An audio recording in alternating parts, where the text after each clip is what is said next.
Good morning. My name is Tiberi. I've been a sports reporter and anchor at WBNS TV, 10 TV for 37 years, and I am truly honored to be here this morning as we celebrate and we remember Coach Earle Bruce. You know, Coach Bruce was many things to many people. He was a loving husband, a loving father to four beautiful daughters. He was a doting grandfather, and he was a proud brother. He was also a football coach, and boy, could he coach the game of football. You know,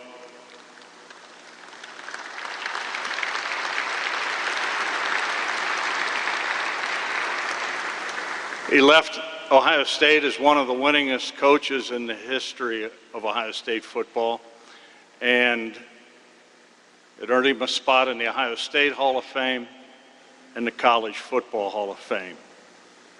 To me, though, Earle was my friend. He was my mentor, and I enjoyed my time with him. I cherish the time I was able to spend with Coach Bruce. I have memories that will last a lifetime. And while I'm sad that my friend is not here, I rejoice and I'm happy that he's been reunited with his wife, Jean, that he's not suffering, that he's not in pain, and he's in a better place. I'm also happy that I am here today to celebrate this wonderful man's life. And we all know Coach Bruce loved Ohio State. He loved Ohio State. Do you hear me? He loved Ohio State. So I think we should start this celebration the right way. OH! OH! At this time, I would like to welcome former Buckeye player William White, who played for Coach Bruce.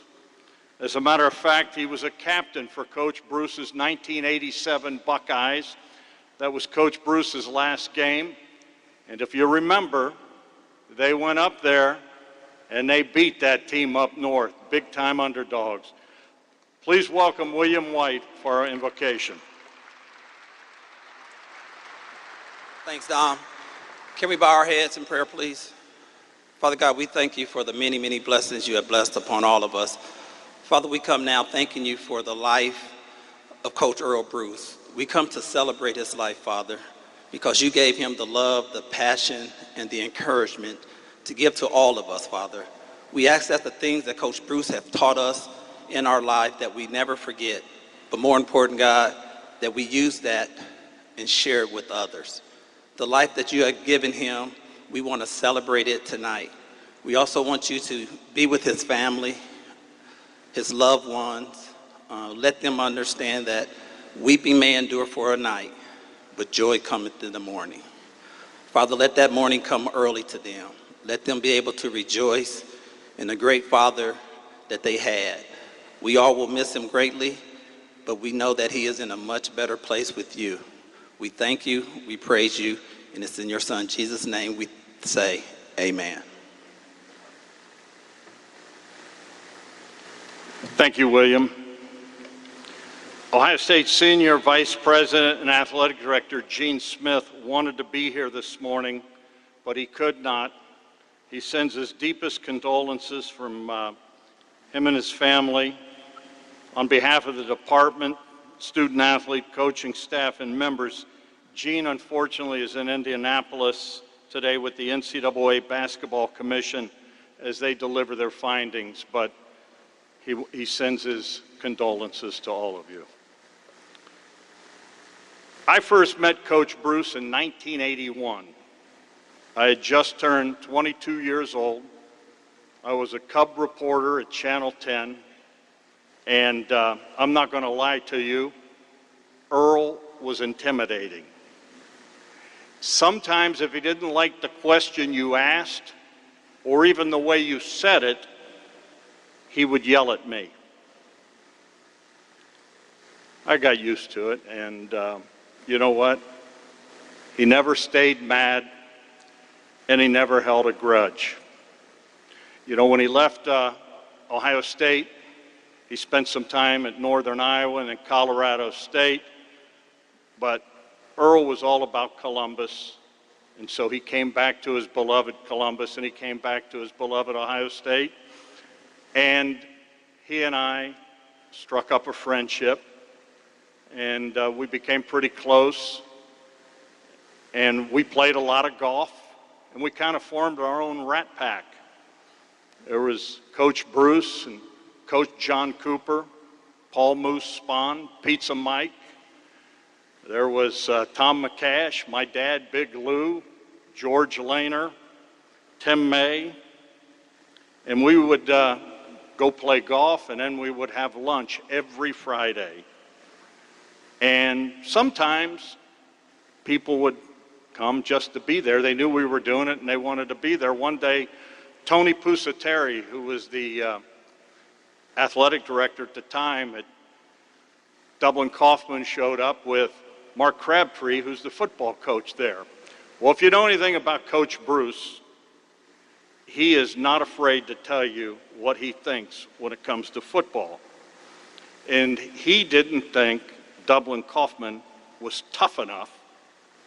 Toughness was an important thing to Coach Bruce. He didn't think they were tough enough when it came to tackling. They weren't tackling right. And he told Mark Crabtree that. And next thing you know, we're in this restaurant, Coach is up, and he's tackling Mark Crabtree. By God, you got to rap and you got to drive them. Drive through them. You hear me? It was pretty amazing stuff. I could write a book about the stories that Coach would tell us. Like the time Woody Hayes fired him from picking the movies. You see, Coach took the team to see Easy Rider. And Earle didn't know what it was about. And he tried to explain to Woody that he was told by the players there were only two choices in the town they were in. I think it was Indiana. Easy Rider or Bambi. And the big guys told Earle, if you take us to see Bambi, we're throwing you in the lake. Woody didn't care. And then there was a time Woody fired Earle from picking the music. Earle didn't pick the music, but he was in charge of the music, and Woody said, Earle, that damn loud music, no one can think. Earle tried to explain to him it was Mickey Jackson that was picking it, but Woody didn't want to hear it. Deep down, Earle was happy he didn't have to pick the movies or the music anymore.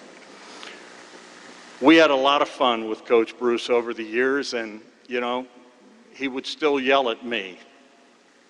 But sometimes I would poke the bear because it was fun to get him riled up. And, you know, he knew deep down how much I and how much his friends cared about him. And you know what? We knew how much he cared about us.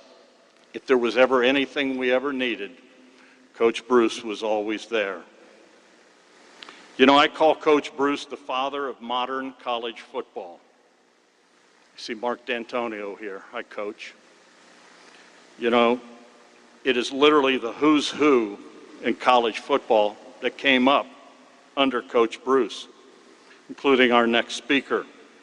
He's a Hall of Fame coach. He won the national championship at Ohio State in 2002. Please welcome the president of Youngstown State University, President, I still call him Coach, Jim Tressel.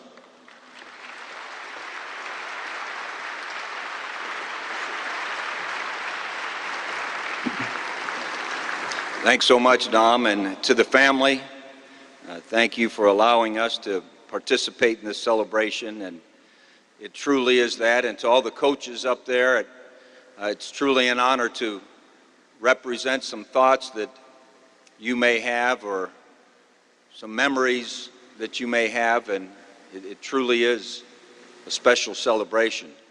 It's fitting that it's here in St. John Arena that this was where he watched a lot of film, spent a lot of time. He was engaged here quite a bit. And it's fitting that we have our partners in the media that he spent so much time with in the last 20 years or so, because they'll all tell you that whenever they would ask us anything after the game, we would always tell them that, we need to watch the film, or we need to study the video. And we studied a lot of film here. And as you think about studying the video or watching the film, you really then find out what really happened, and you really find out the lessons that you learned from that particular game. And as I think about studying the video or studying the film of our beloved Coach Bruce, and if you think about studying the video from the beginning to the end, I've come to the conclusion that as you study his video, it really, ironically, is all about love affairs. He came to Ohio State under Coach Wes Fessler, and the minute he got here, there was a love affair with Ohio State, and with Coach Bruce, love affairs never end. That's just the way it is. And that love affair began, and he had a chance to be here with Coach Hayes as he finished his career. And then he went on to Mansfield, and really two love affairs happened. One with Gene that lasted forever, because Coach Bruce's world love affairs last forever. And the other with coaching football. And the love affair with Ohio high school football that never ended. Ohio high school football was really what was most important.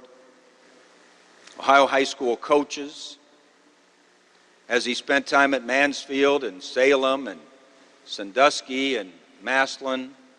Every one of those communities are represented here. See Massillon sweaters up there, and over in Youngstown, the people in Salem talk about him as if he was just coaching yesterday. There, they still have reunions, and that was a lot of years ago. But there's a love affair with Ohio high school football and with Ohio high school coaches that's what his life was about. That's what was important to him. And then he had that opportunity to enter the collegiate coaching ranks, and he got to have that love affair with Ohio State rekindled again, to be here with Coach Hayes. And we heard a lot of those stories about the days with Coach Hayes, just like the guys up here talk about the stories of being with Coach Bruce. And that love affair with Ohio State got to continue. And all the while at that time, he was teaching all of those players lessons. He was raising his 4 daughters.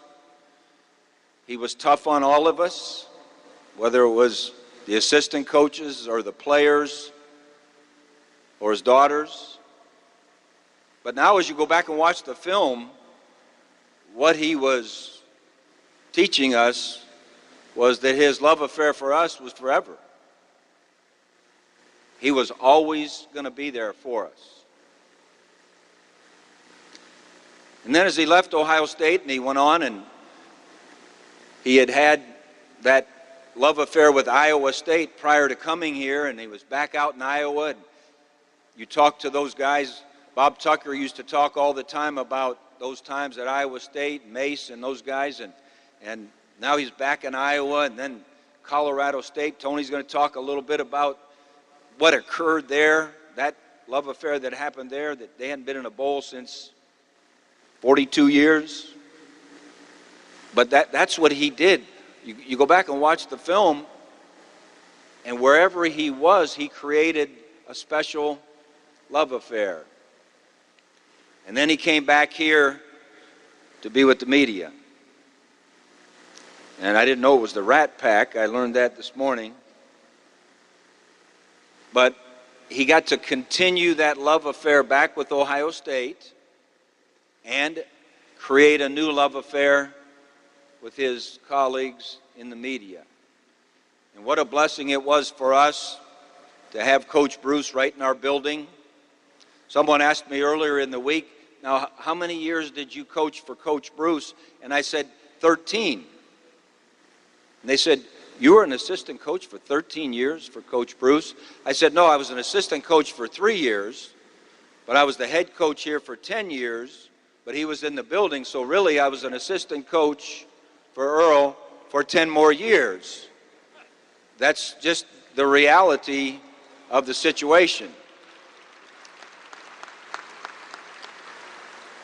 But what a joy to watch him back in that love affair with Ohio State, creating the newly found love affair with the media. He used to come in and he and Coach Cooper would help me teach my coaching class, and regardless of what the topic for the day was, he would end up talking about running off tackle. Nobody's tough enough. You got to learn to tackle. All of those things. We could have been talking about special teams. It came back to running off tackle. And I still run into some of those students that were in those classes, and they say, boy, that was the greatest class, and it makes me feel good. And then they said, because Coach Bruce came. But even the students in the 2000s knew of his love affair with Ohio State. So that's what this celebration's about today, a reminder that that's what he taught us, is wherever we are, whoever we're with, whatever the circumstances call for, and you don't always prescribe all of them, that it's about being involved in love affairs that never end. And now he's up with Gene and Woody and Paul Brown and my dad and our Lord, who has given us a love affair that will never end. Thanks so much for allowing us to study his video. God bless you.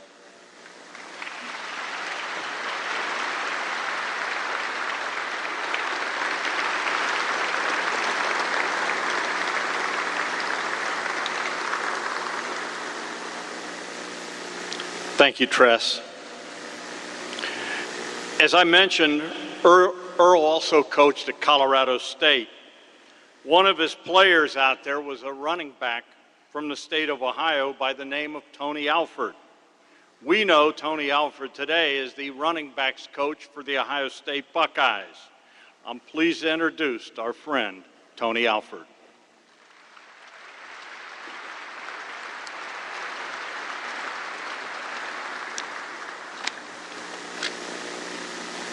Dom, thank you very much. And stated earlier, it's an honor and a privilege to stand before all of you. Appreciate you being here. You know, I was talking over here to Mr. McCoy, and we could sit up here for hours and talk about story after story after story.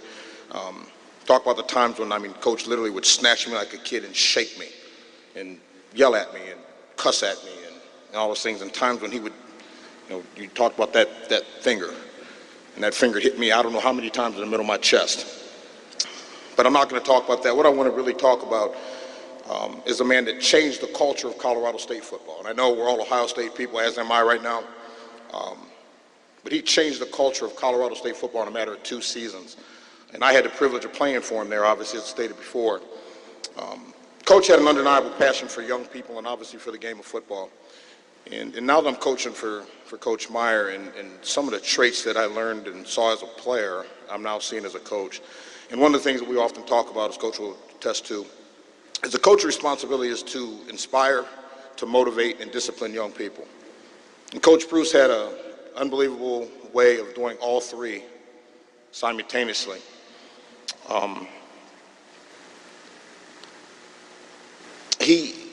he had a way of pushing and prodding a bunch of guys, myself included, who were really underachievers. And not only did he push and prod us, but he forced us to believe in ourselves, and quite frankly, forced us to believe in each other. And aside from my late father, who was my biggest mentor and my hero, aside from my dad, very few people have had a profound impact on my life as Coach Bruce did. And I think a lot of people have probably heard me say that before. I had an unflappable amount of respect, faith, and trust in him. So when he spoke, and there's two different things here now, when he spoke, I definitely heard him, but I also listened to him. Those are two different things, to hear and listen. But I listened to the man, and the case in point was 4 years ago.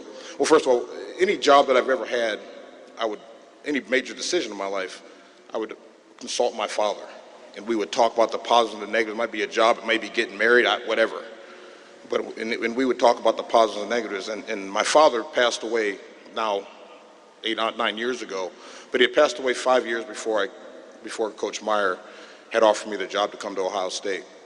And obviously I played for Coach Meyer. That's where our relationship began back in 1990 when he was our receiver coach.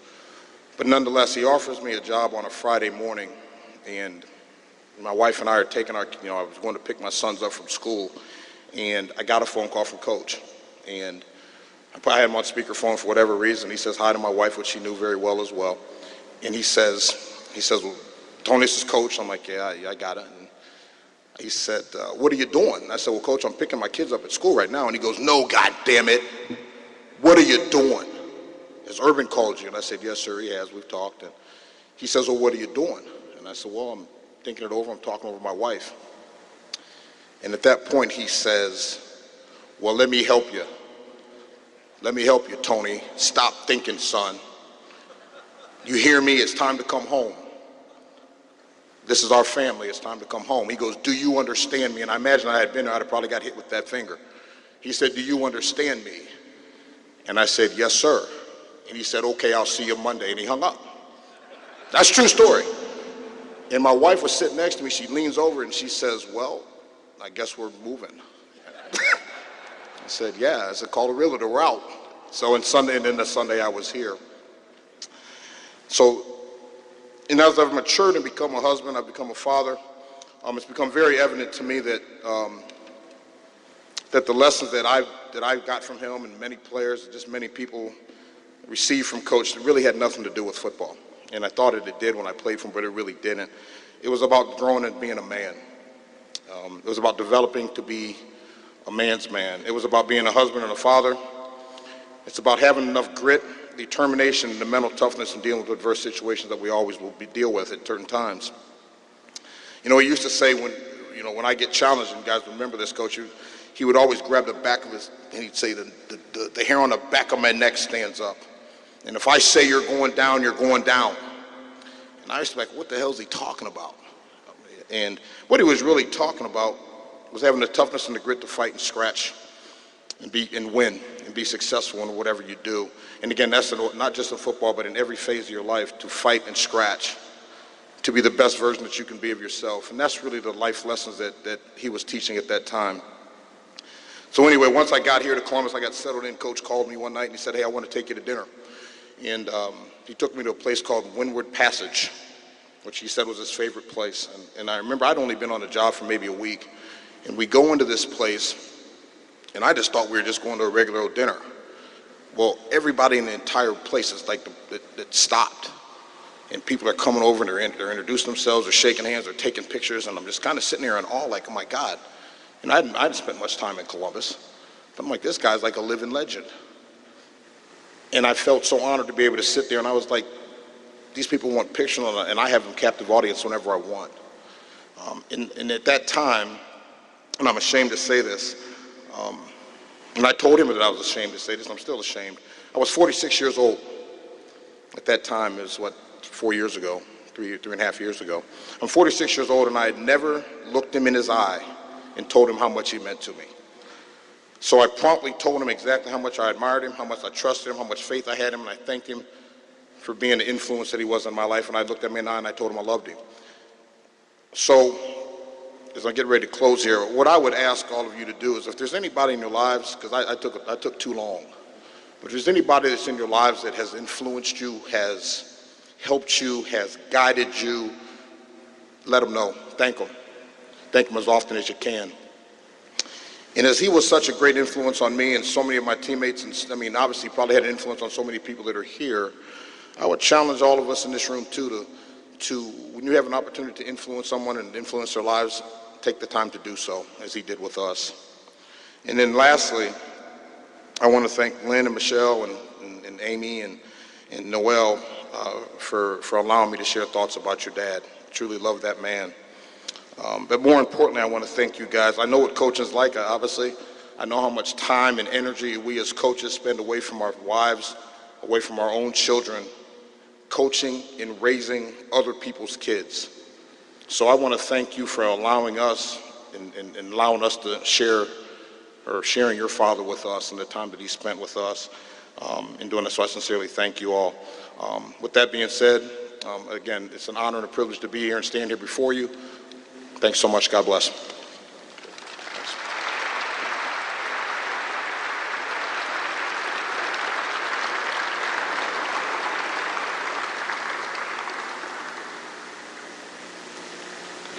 Thank you, Tony. After his football days, Earle joined us in the media. He worked with us at 10 TV in producing the Coach's Show, first Coach Tressel's show, and then Coach Meyer's show. Coach Bruce was teamed up with Coach John Cooper, and they were analysts. Earle loved being an analyst. He loved analyzing you guys. Earle also worked at WTVN Radio. He was the star of Bucks Line. If you ever wanted to hear good radio, you wanted to listen to Bucks Line because Earle would get wound up. For 23 years, he worked alongside Matt McCoy. Please welcome from WTVN Radio, Mr. Matt McCoy.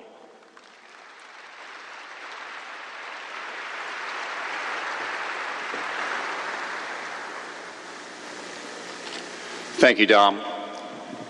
It's an honor to be here today. I'm so touched that you asked me, the Bruce family, to speak about a man that I loved. The dictionary definition of the word passion is a strong and barely controllable emotion. My definition is Earle Bruce.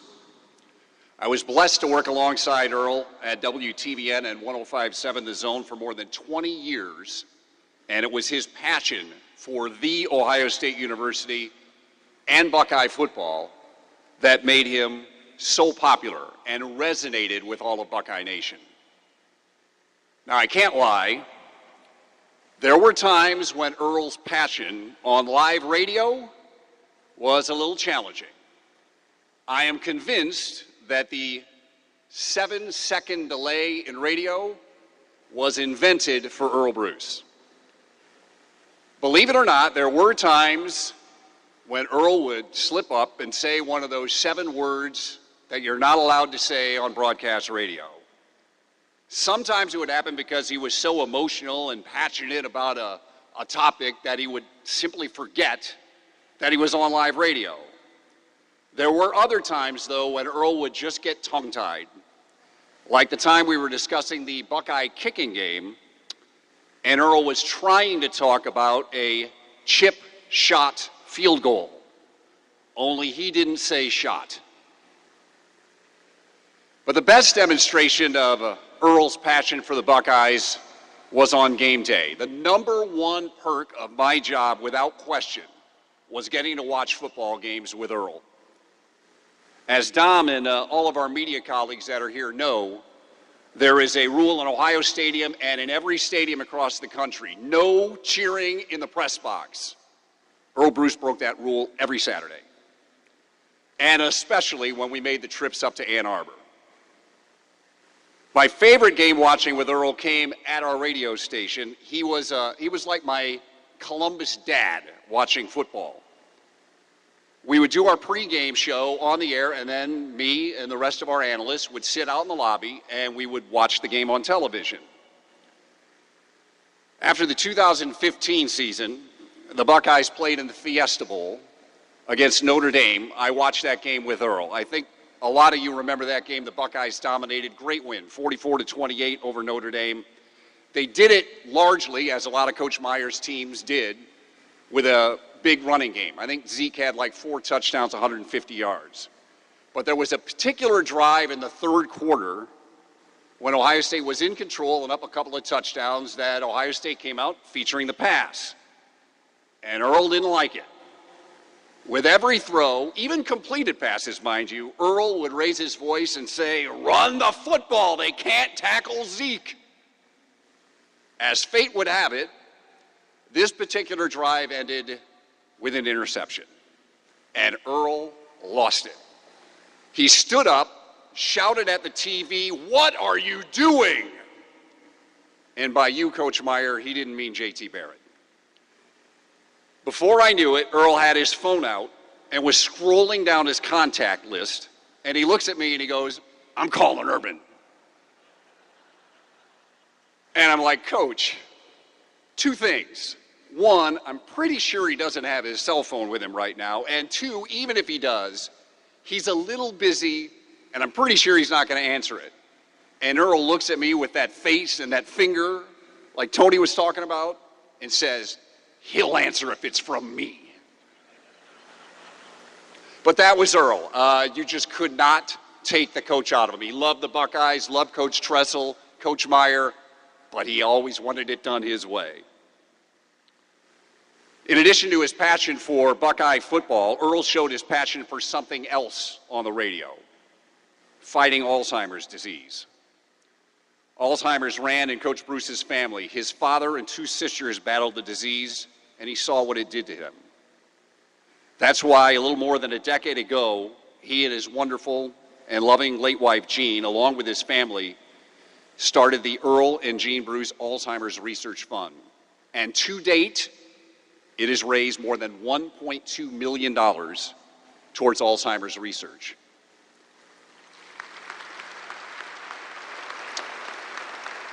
We helped Earle with fundraisers like the Beat Michigan Tailgate and the Athletes Against Alzheimer's Radiothon. Both Coach Tressel and Coach Meyer have been great supporters of those events.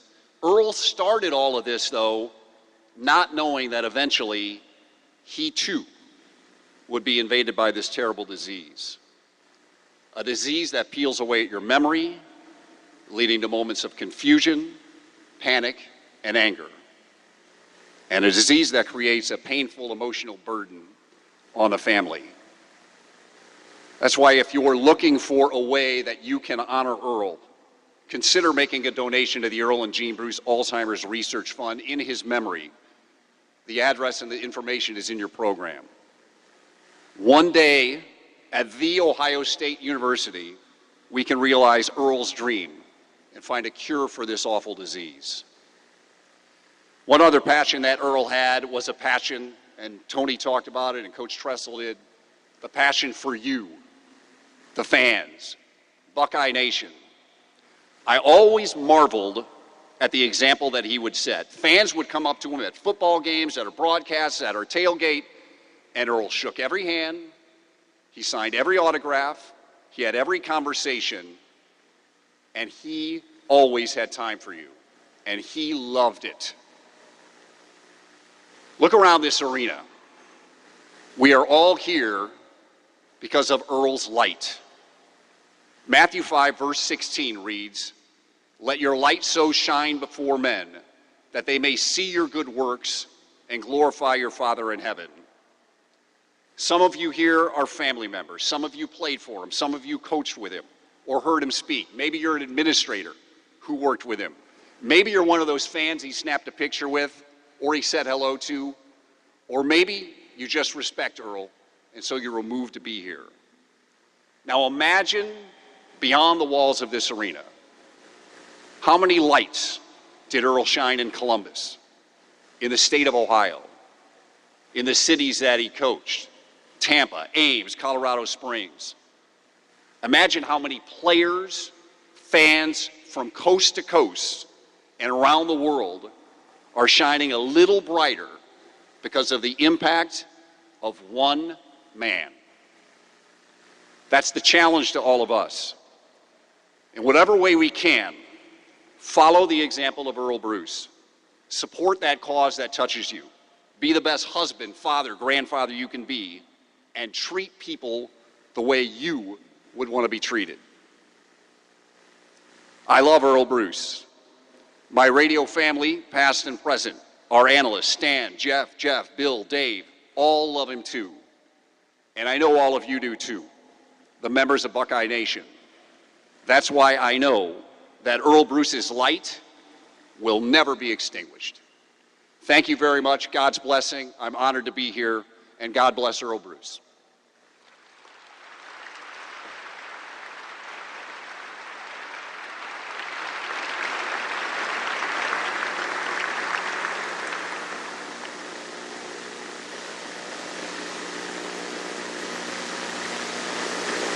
Thank you, Matt.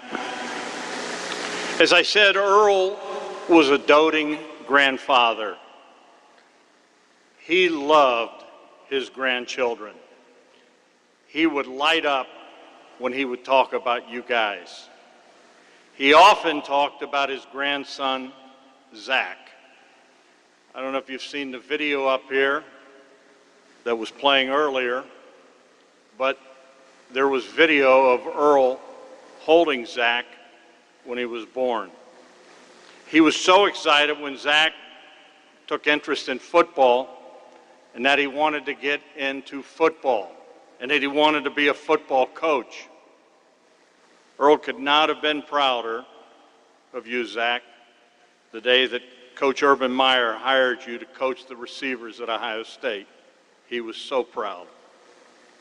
Our next speaker is Earle's oldest grandson, the leader of the Ohio State receiver unit called Zone 6. Please welcome Zach Smith.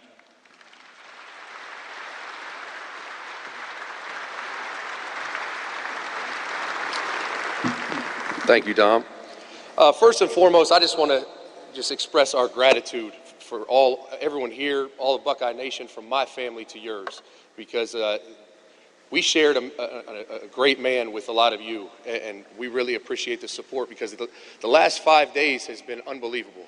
Just the stories on social media, the texts, the phone calls, it's been a little overwhelming, and it's been awesome. So the majority of people here know him as Coach Earle Bruce, and I think my role here today is to connect the man that we knew as our grandfather, father, and brother with the man that you knew as a football coach. I knew a loyal husband, a loving father, and an unbelievable grandfather. And the coincidental thing about him was those two roles he played, a football coach and then a family man, they were the same man in a different venue. He loved his players, he loved his coaches that coached for him, just like he loved his daughters and loved his grandchildren. It was the same to him. Believe me, I can tell you, be a teenage grandson of him and not renew your license plates. He reacted about how I imagined, Tony, he reacted if you fumbled. It was the same man, passionate and with energy. And he was a coach that prided himself on his teams being tough, rugged, well-coached football teams. And make no mistake about it, when his grandson decided to get into football and told him he wanted to coach wide receivers, there was a sigh of disgust, I think, being an offensive line tough guy. And I'll never forget the advice he gave me. He said, coach them like linemen.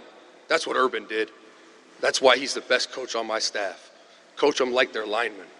And so I've tried to do that every day of my career. Another funny aspect of my career in interacting with him was when Coach Meyer gave me the opportunity to come back to Ohio State. He would come into my meetings, and he usually only lasted about 10 minutes.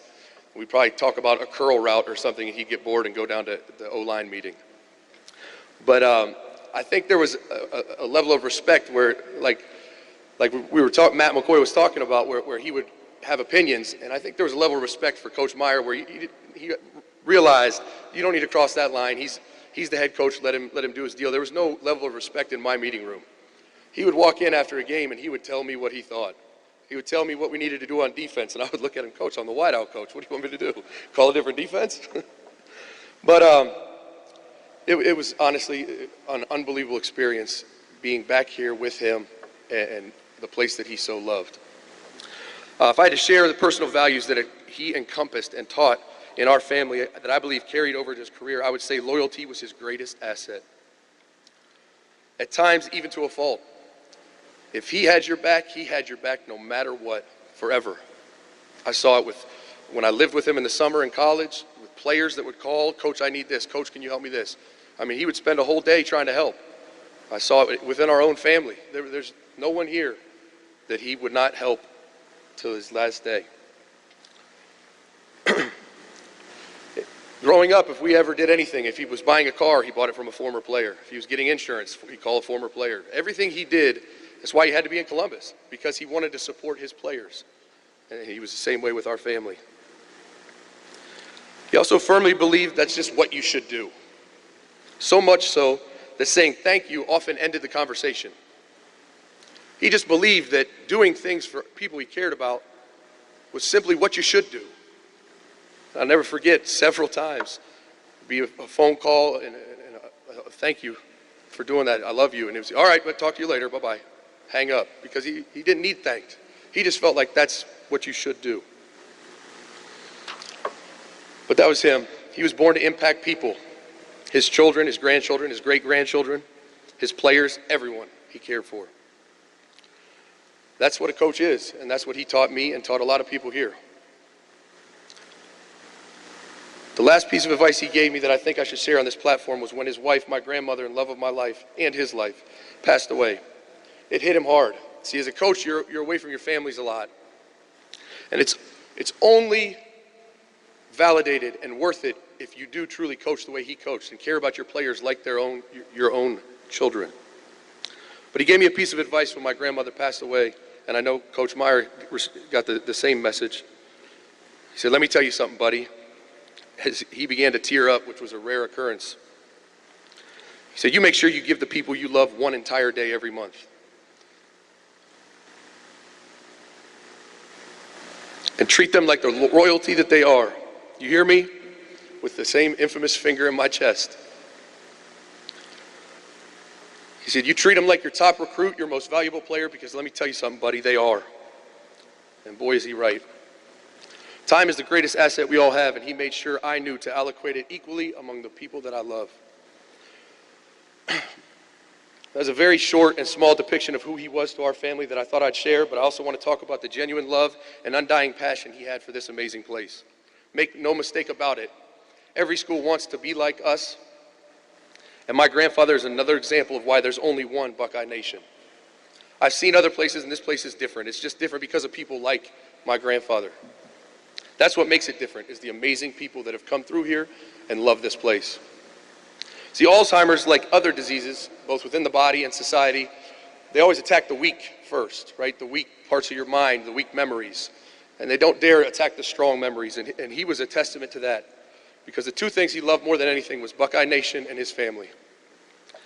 Even when he could no longer drive, he couldn't verbalize common thoughts like what his favorite food was. The strength of his love for those two specific things stood far too powerful for that disease to prey on. His extreme passion for his family and his love for the Ohio State Buckeyes was far too strong for Alzheimer's to touch. Until the very end, he never lost the ability to recognize or remember his family, trying to kiss my kids his final day when he heard their voice. And almost until the end, he never lost the ability to ask me, how's number 21 doing, the kid from Akron? He couldn't remember that an apple was his favorite fruit, but he could say, I tell you what, 16 played well Saturday. That's my kind of guy. He's tough. It was unbelievable because Alzheimer's couldn't take that. It was too strong. His love for this place was way too strong.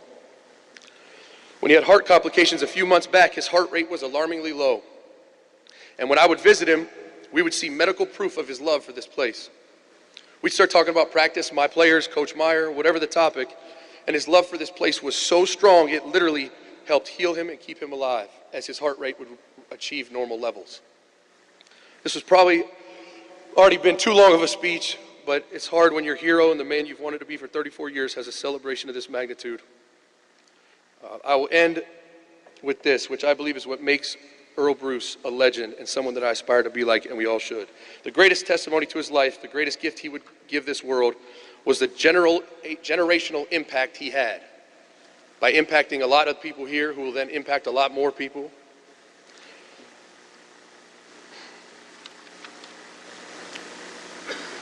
So his legacy will never end.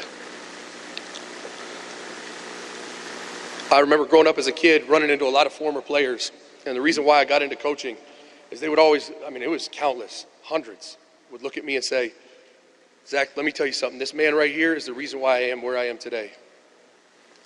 I didn't know what a football coach was. I didn't really care. I just knew, wow, I want to do that for people. I want someone to say that about me. I want to have that kind of impact, and that's why I decided to get into this, because the number of people he impacted and I experienced as a kid growing up was unbelievable.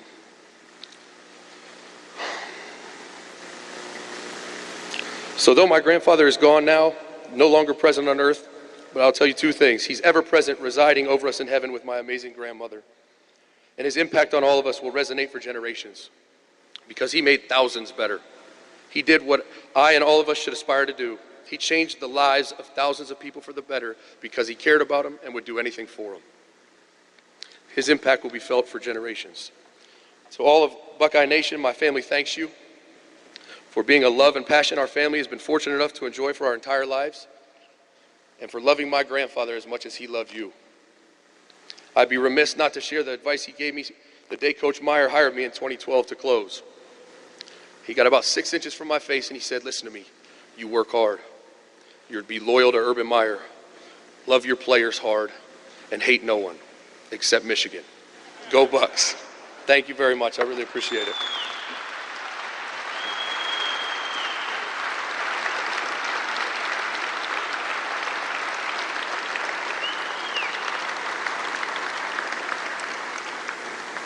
Thank you, Zach. At this time, we have reached the fourth quarter of our celebration of Coach Earle Bruce.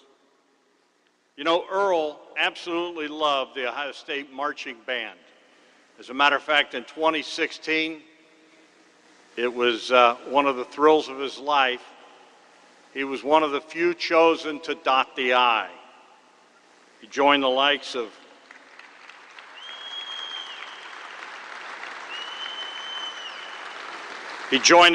of Bob Hope, Woody Hayes, Jack Nicklaus, John and Annie Glenn, John Woods.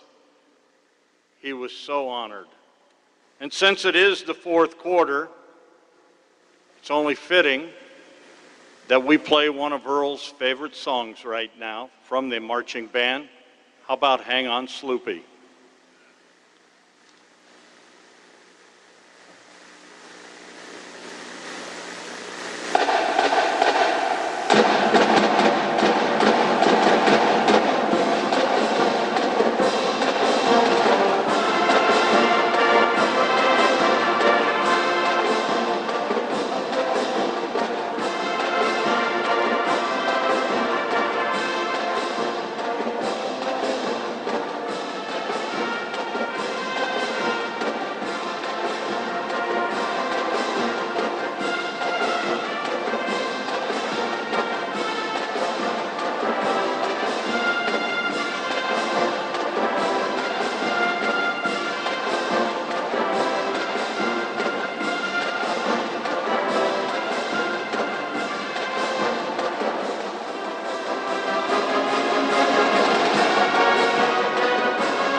As I've said, I call Coach Earle Bruce the father of modern college football. How about this stat? 11 of the last 16 national titles were won by coaches that coached under Earle Bruce. That would certainly include our next speaker. He currently has the best winning percentage in all of college football. He has won 3 national titles, including the 2014 national title here at Ohio State. Ladies and gentlemen, please welcome Buckeye coach Urban Meyer.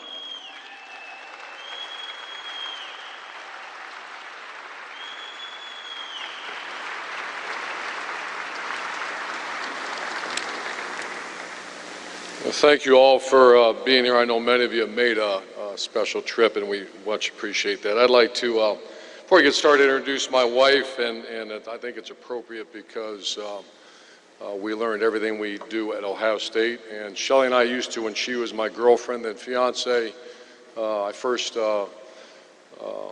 met Shelley in college, and then we went to, became a graduate assistant here, and we just studied the way Earle and Jean ran their programs and said if we ever get a chance, someday we'd like to do it the way Earle and Jean did it. So I'll introduce my wife, Shelley.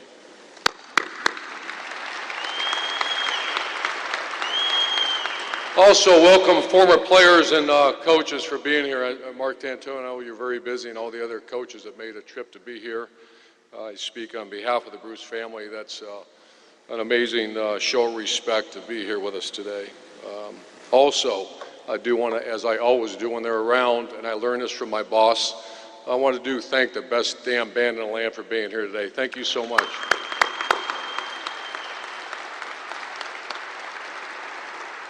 Well, heaven just got a little more intense recently.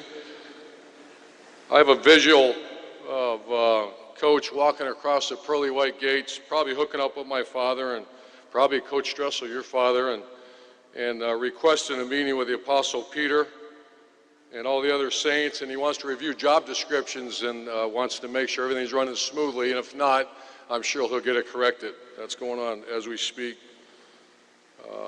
He's a very intimidating coach because he was never wrong, and when he was wrong, he was still never wrong, and he made that clear with you. My first meeting with Coach Bruce, I believe it was right up that hallway here in St. John Arena.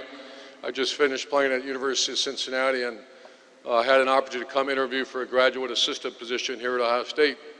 I'm sitting upstairs waiting in the reception room, and as I'm getting ready to go in Coach Bruce's office, Tim Hint walks by me, who's currently a GA at the time at Ohio State, and introduced himself and said, "What's your name? Why are you here?" So I'm Urban Meyer. I'm here for interviewing for a graduate assistant position. He said, "Which one?" And I didn't know there was more than one. I said, "Well, I don't know. I'm just here." And he said, "Well, there's one on offense, one on defense. Offense is a tight end position. Defense is defensive back. I played defensive back my whole life, so I guess I'm here for defense." He said, "No, no, no. Make sure you take the tight end position. Go after the tight end position." And I'm thinking, what the hell? I know nothing about being a tight end coach, but he's in my jug as he's telling me, take the tight end, go after the tight end spot. And he started to leave. Right then, Coach Bruce's assistant came walking up to me and said, "He'll see you." Now understand, I idolized Coach Bruce. I grew up watching him coach, and I've been a Buckeye my entire life. I come walking into the meeting, into his office, and I'm just in awe. I'm sitting there with Earle Bruce. He says, "Sit down," and he asked my name, my background, and says, "Why are you here?" And I just was so intimidated when he said, "What position are you here for?" I just shot right across the desk at him. "I'm here to coach the tight ends."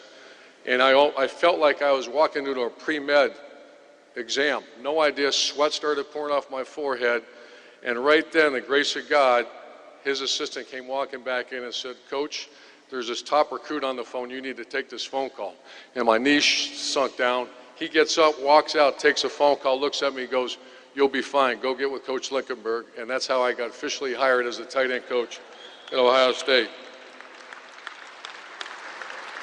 Another story I'd like to share with you that really Coach Alford and his former players, I see many of them here today, will share with you as well, and the many coaches. This story indicates and dictates the foundation, or tells the story of the foundation of why Coach Bruce was the coach that he was. Very unique coach, and his coaching tree all share the similar qualities. And that is that we expected you, this is well before laptops, iPads, and cell phones, iPhones, so I would carry and I can see many of the coaches nodding their head, in your wallet you had to carry a note card. And on that note card, it was your player's name, his parents' name, where they're from, his major, his GPA, what year in school he was, his girlfriend, and where his girlfriend was from. You had to carry that with you at all times. And often he would test you and ask you questions, so you had to know everything you could about your player. But the one thing that he really taught us, and I still use, never, ever give up on a player, ever. The media can, other people can, his family may even give up on him. Don't you as a coach ever give up on that player. So 1990, I was hired. I see Coach Zabel sitting right there. I was hired in 1990 at Colorado State. There was a player, I won't share his name because there's no reason to share his name, but he was a pain in the rear end. He was a tough guy to coach. We all had guys like that. Would not go to class, was disrespectful to people, was very lazy, just did not do things the right way, to the point where I would dive into him, 7, 8 times a day. And it finally reached the point that I was hired in, I believe, February or March of 1990, and one of our coaches got married that summer. At the wedding, I finally couldn't take it anymore. I told Shelley, I'm done with this kid. I'm done coaching him. It's over. And so I go to the wedding. We're on vacation, and I'm waiting to see when Coach Bruce walks in because I'm still, he's been gone for a week. I'm still horrified of him. But as he comes walking in with Gene, they sit down at a table right across from Shelley, and I'm sitting there, and he's sitting down with his lovely wife, and I look at her. I said, I'm going to go tell him. And she goes, oh, she's not quite sure what's about to happen. So I walk over. The band's playing. It's a wedding reception, whole deal. And I said, hi, Coach, how are you? I said, hey, how are you? And shook my hand.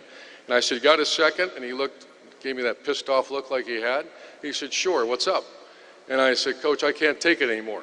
This player doesn't go to class. He's being disrespectful. He does nothing I tell him to do. I think he's a bad guy. I don't want him in the program, and I can't coach him anymore. He looked at me, looked around a little bit. He goes, come here a minute, lean in. He leaned into me. It was real loud. I said, yeah, what's going on? And he said, well, let me explain something to you. That by Monday morning, I'll have a coach here who can coach him. Is that clear? Get out of here. So I walked over to Shelley, and she's sitting there. She goes, how'd it go? I said, great. I'm going to coach.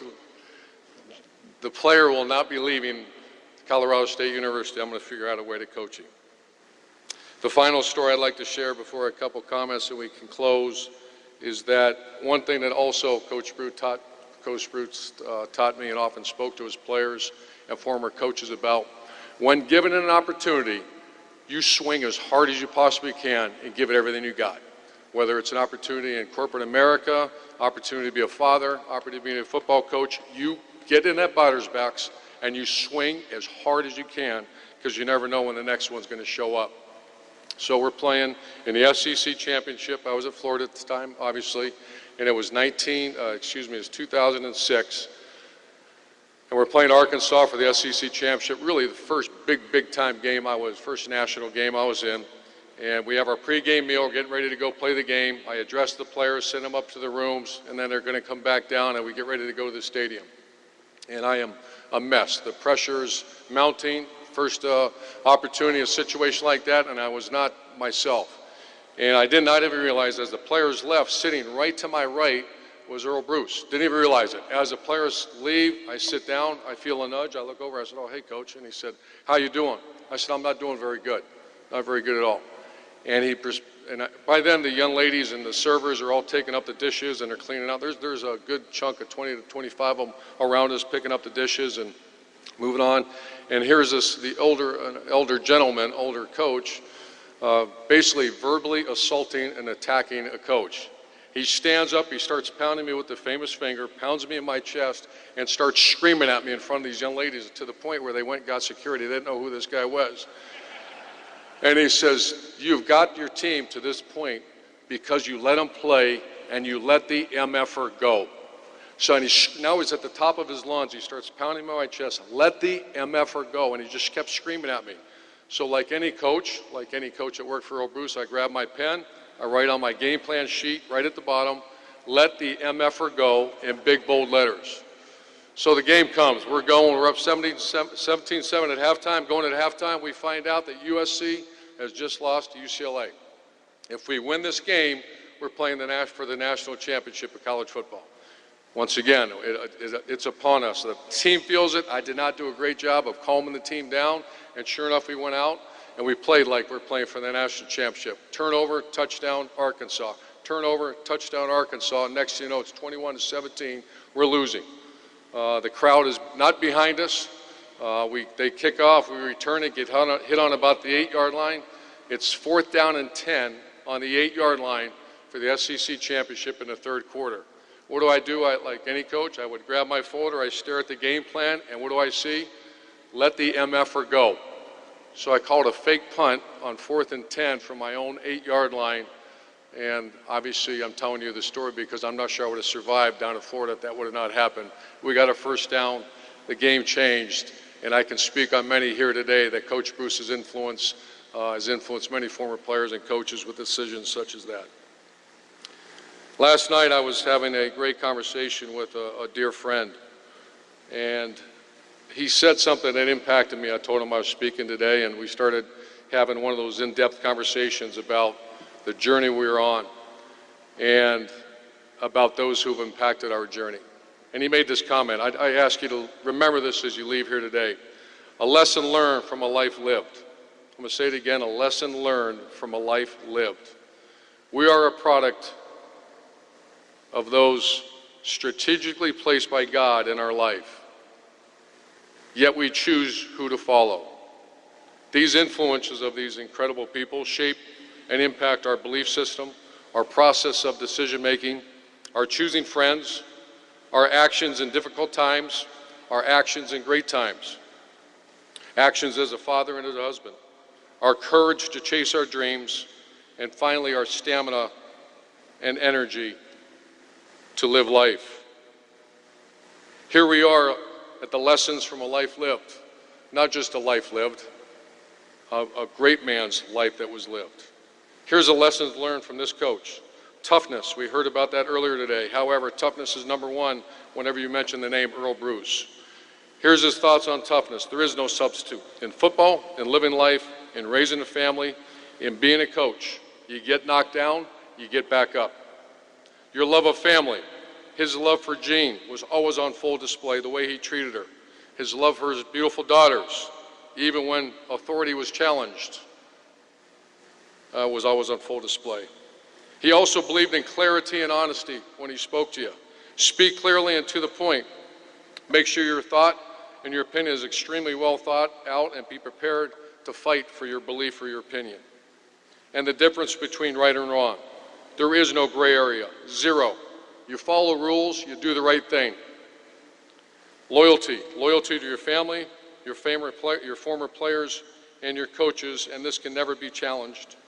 And finally, his incredible love for The Ohio State University and the legendary coach, Woody Hayes. It was a university who let him go. It was a coach that pushed him beyond his limits at times, yet this made even his love that much stronger. I speak for many here today, many who aren't here today. I stand very humbled and appreciative that God chose Earle Bruce and my father to serve as my mentors and guide and teach me along this incredible journey. There will never be a day that I'm not grateful and appreciative to the Bruce family for allowing me to be part of your family for the past 32 years. A lesson learned from a life lived. Thanks for being here. God bless you.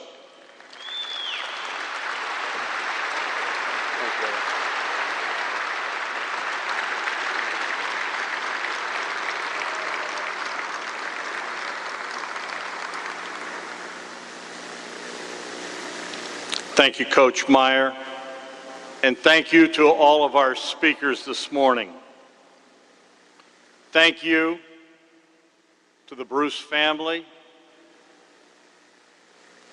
his beautiful daughters, Lynn, Michelle, Amy, and Noelle. Thank you for sharing your dad with us. Thank you. As I said, we are going to miss Coach Earle Bruce. But I promise you, he will live on in our hearts and in our memories. And at this time, we ask to stand as you can and join in the singing of the alma mater, Carmen, Ohio.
thank you so much for being here.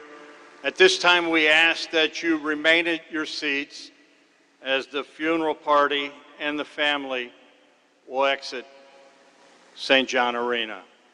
Buckeye Nation, thank you for being here. God bless Earle Bruce. God bless all of you for being here. Thank you.